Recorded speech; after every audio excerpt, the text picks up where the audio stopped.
Hello, well here we are next to the yard at Pendon Parva Station. And shortly I'm going to take you on a tour through the yard and see some of the developments that have been made by Stephen Williams over the last year or so. One of the original problems with the yard was its size. It was very large, untypically so. So the challenge has been how to break that up and how to make it look more realistic and like a working yard. So we've divided the yard into two. There's now a public side and a working side. It's enabled us to bring some of the nice buildings right to the front, closer to the visitor so they're better appreciated, and also that frames the station building rather nicely. And lastly, we've attempted to show some of the working practices that you would see in a typical yard such as this. So let's take a tour through the yard and see what has changed as we have developed the scene. Here we are at the main gates into the yard, most often left open. As we come through the gates, to our right we can see the weighbridge hut from Wantage, and beyond it the petrol pumps that would have served the road motor vehicle. But we're going to take a left into the forecourt or public part of the yard. Ahead of us we can see the fence and line of trees that divides the public forecourt from the working part of the yard, and this is based on research of real stations where we found this to be the case. Passing on our left the pasture, where Charlie the shunting horse grazes. We'll be meeting him later. And then in the far corner we see the station allotment where the staff grow vegetables for themselves. Ahead of us we can see the Maudsley bus to the left, awaiting passengers before its journey up into the village. And there, just to the right, in front of the station building, is the local taxi service, just waiting to collect passengers from the last train. Moving further to the right, we see the milk lorry.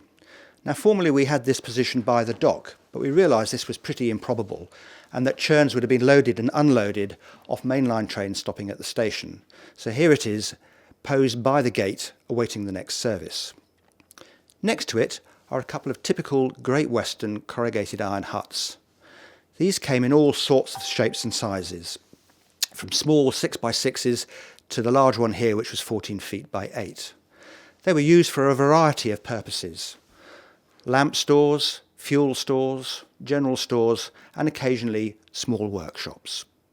So we're now going to take a peep into the top of the yard through these gates.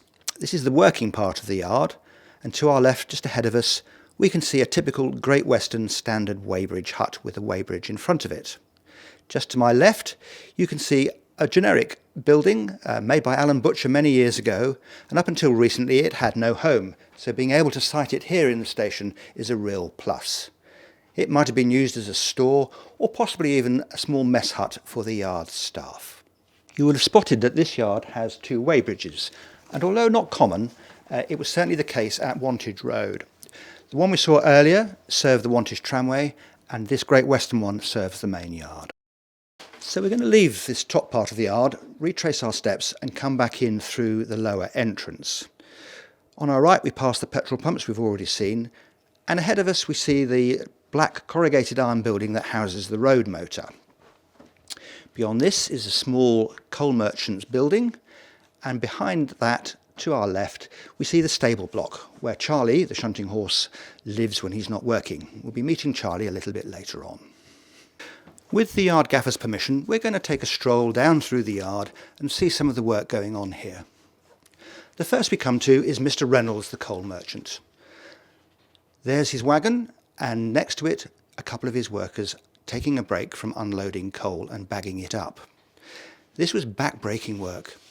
Each sack weighed 100 weight, which for the younger viewers is 51 kilograms, more than twice what would be considered safe working these days. The wagon behind, depending on its size, could carry anything between 1 and 3 tons. That's 20 to 60 sacks, hence the real nature of this back-breaking work. The next scene we come to is the unloading of roadstone.